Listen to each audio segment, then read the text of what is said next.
A paz do Senhor Jesus para todos. Agradeço a Deus de todos vocês que têm assistido e compartilhado meus vídeos. Deus abençoe a todos vocês. Hoje vamos para mais um estudo bíblico da palavra. Eu peço aos senhores que peguem a sua Bíblia, abra em Apocalipse capítulo 1, verso 19 e verso 20. Dando continuidade, João foi jogado na ilha de Pátimo e depois das visões que João teve na ilha de Pátimo, olha o que acontece. Vamos lá? Capítulo 1, verso 19 de Apocalipse. Escreve as coisas que tens visto e as que depois desta hão de acontecer.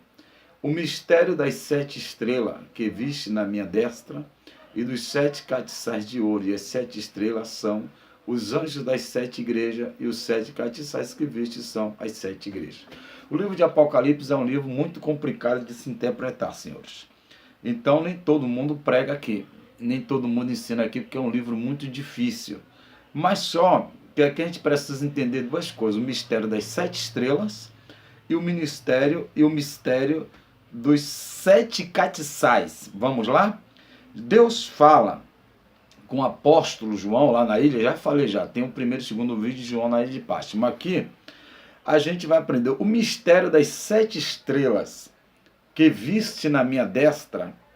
As 7 estrelas, a destra, como a palavra fala destra, aqui está dizendo mão direita, as 7 estrelas que estavam na mão direita do nosso Jesus.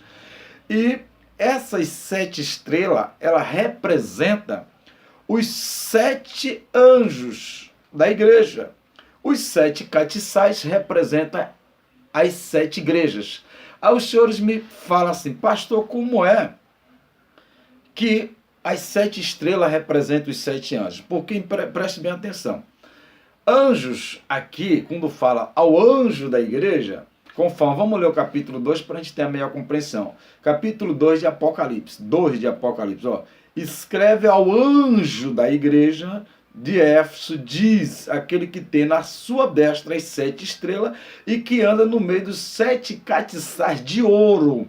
Quando o Senhor manda João escrever a primeira carta à igreja de Éfeso, ele diz assim: escreve ao anjo da igreja. Não quer dizer que o pastor ele é anjo, mas aqui é uma forma simbólica, porque anjo no hebraico significa malak. Malak significa mensageiro. Então os anjos estão a serviço de Deus e o pastor está a serviço de Deus.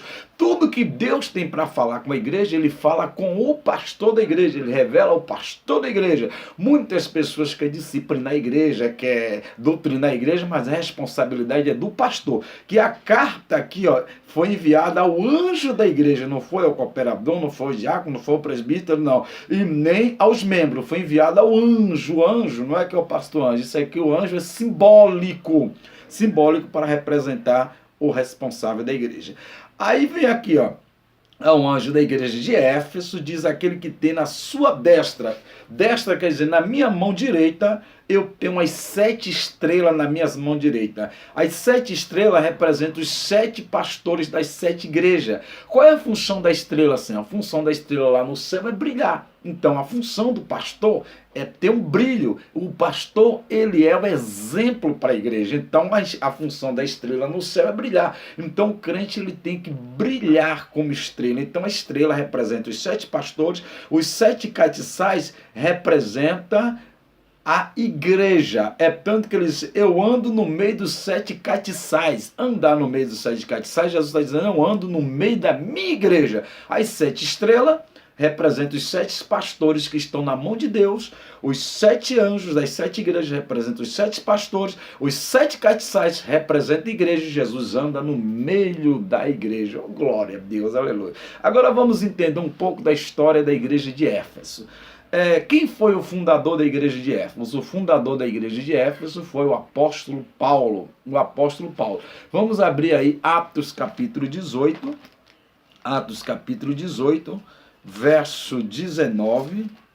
Atos capítulo 18, verso 19 e verso 21. Atos capítulo 18, verso 19 e 21, que diz assim, ó: chegou a Éfeso e deixou-os ali, mas ele, entrando na sinagoga, disputava com os judeus.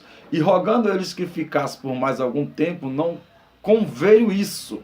Antes se pediu deles, dizendo: é-me preciso celebrar a solenidade que vem em Jerusalém, mas querendo Deus, outra vez voltarei a vós, e partiu de Éfeso. Atos capítulo 18, verso 19, 20 e 21. Paulo chegou na cidade de Éfeso, ganhou almas, pregou almas, mas Paulo, ele não ficou em Éfeso permanente, ele teve que sair de Éfeso, mas só que ele deixou um grupo de obreiros para dar sequência à obra. Fundador da igreja de Éfeso foi o apóstolo Paulo, amém? Apóstolo Paulo foi o fundador da igreja de Éfeso. Aí agora a gente vai. Paulo, fundador, os crentes foram disciplinados por Áquila e Priscila. Atos capítulo 18, verso 26. Atos capítulo 18 e o verso 26. Eles começaram a falar ousadamente na sinagoga quando ouviram Priscila e Áquila. Para você entender, Priscila era a esposa de Áquila. Áquila era o esposo de Priscila, entendeu? Áquila, esposa de Priscila, e Priscila, esposa de Áquila. Então, um casal, esse casal na cidade de Éfeso ficou na responsabilidade de discipular os novos convertidos, ok? Paulo, fundador, Áquila e Priscila trabalhavam na área de discipular, e quem doutrinava? Apolo. Atos 18, 24, diz assim, ó, Atos 18, 24. E chegou a Éfeso um certo judeu chamado Apolo, e natural de Alexandria, homem eloquente e poderoso nas escrituras. Atos 18, 24 e 25. E este era instruído no caminho do Senhor, fervoroso no Espírito, falava, ensinava diligentemente as coisas do Senhor, conhecendo somente o batismo de João. Apolo era só batizado no batismo de João, no batismo das águas. Mas ele trabalhava na área de ensinar a igreja. Áquila e Priscila, Áquila, esposo, Priscila, esposa, discipulava, Paulo, fundador, Apolo, doutrinador, ensinava a igreja. Então, Paulo deixou um quarteto de obreiro para ensinar e instruir a igreja. No primeiro livro de Timóteo, capítulo 1, verso 3, quem ficou como pastor oficial? Timóteo. Timóteo ficou como pastor oficial desta igreja. 1 Timóteo, capítulo 1, verso 3, diz assim: como te roguei, quando parti para a Macedônia, que ficasse em Éfeso, para advertir alguns que não ensine outras doutrinas. Paulo disse assim: Timóteo, eu te roguei, eu orei por você, para que você cuide da igreja, porque a igreja está bem disciplinada, para que não entre heresias, ensinos errados, porque a igreja de Éfeso foi bem instruída. Paulo, fundador, Áquila e Priscila discipulava, Paulo doutrinava e Timóteo era pastor. Então Paulo teve que partir para a Macedônia para fazer outra obra, mas só que ele falou: Timóteo, cuida da igreja, porque os falsos heréticos querem filtrar-se dentro da igreja do Senhor. É tanto que o capítulo 2 de Apocalipse, aqui a gente vê aqui na carta, a igreja de Éfeso diz assim, o verso 2, ó: conheço as tuas obras e o teu trabalho e a tua paciência, que não pode sofrer os maus, e puseste as provas que se dizem apóstolos e não são, e os achaste mentirosos. A igreja de Éfeso era tão espiritual, que elas não aceitavam nenhum tipo de pregadores errados lá. Aqueles que chegavam lá dizendo: eu sou apóstolo, eu sou obreiro. A igreja disse: vocês vão ficar num teste, na observação. Se vocês for aprovado, vocês vão ser recebidos. Isso porque a igreja de Éfeso, primeiro Jesus elogiou essa igreja, porque depois ela perdeu a essência. Mas no começo era uma igreja que vigiava os maus obreiros, era uma igreja que Deus conhecia as obras, Deus conhece as suas obras. Não precisa você querer se aparecer, mostrar para os outros o que você faz. Deus está vendo o que você faz, tá bom, meu filho? Não se preocupe de querer falar para os outros. Aí o verso 3 diz assim, ó: e sofreste e tem paciência, trabalhaste pelo meu nome e não te cansaste. Tenho, porém, contra ti que deixaste o teu primeiro amor. Jesus está dizendo para a igreja de Éfeso que eles sofreram perseguição pelo nome de Jesus, eles trabalharam pelo amor.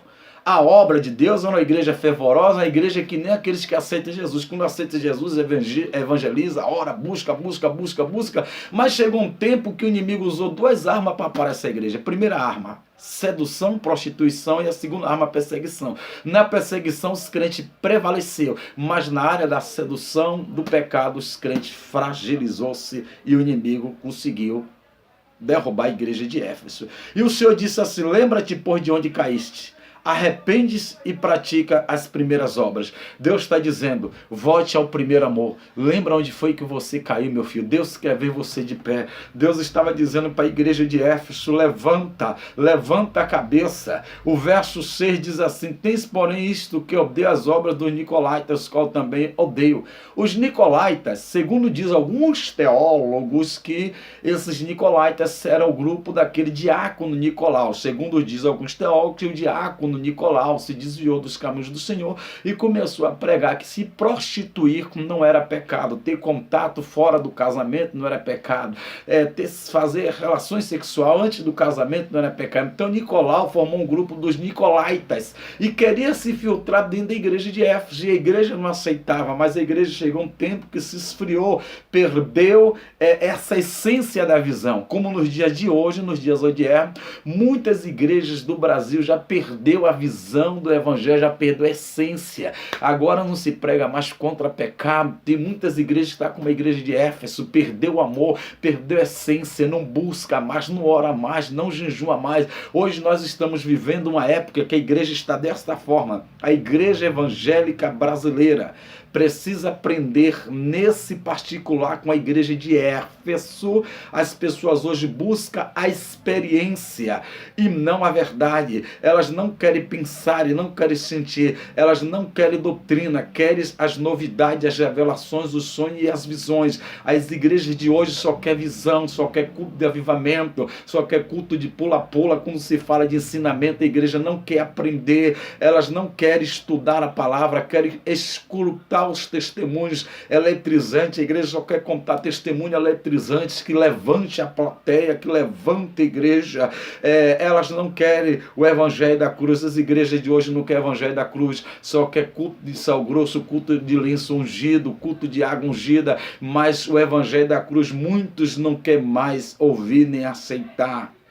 Buscam o evangelho dos milagres. As pessoas de hoje estão buscando só o evangelho dos milagres. Evangelho de milagres, elas não querem Deus, não querem as bênçãos de Deus, elas só querem milagres. Estamos vivendo a época da paganização da igreja. A igreja está perdendo o compromisso com a verdade. As pessoas hoje parecem ter aversão à teologia ortodoxa. Elas não buscam, elas só buscam novidades. O que determina o rumo da igreja não é mais a palavra de Deus, mas o gosto dos consumidores. Hoje as pessoas estão querendo aquele que satisfaça a sua vontade, que satisfaça o seu gosto. Ninguém quer ouvir mais aquilo que Deus manda do céu, a revelação genuína. As pessoas, mas o que dá ibope hoje na igreja é oferecer o que o povo gosta de ouvir. As mensagens que dá ibope hoje é: receba o milagre, receba a cura, Deus vai dar um carro, Deus vai dar uma chave, Deus vai dar um apartamento. Aí o povo fica de pé, glorifica. Quando se prega, vai se converter, vai orar, vai buscar. Ninguém quer ouvir essa mensagem.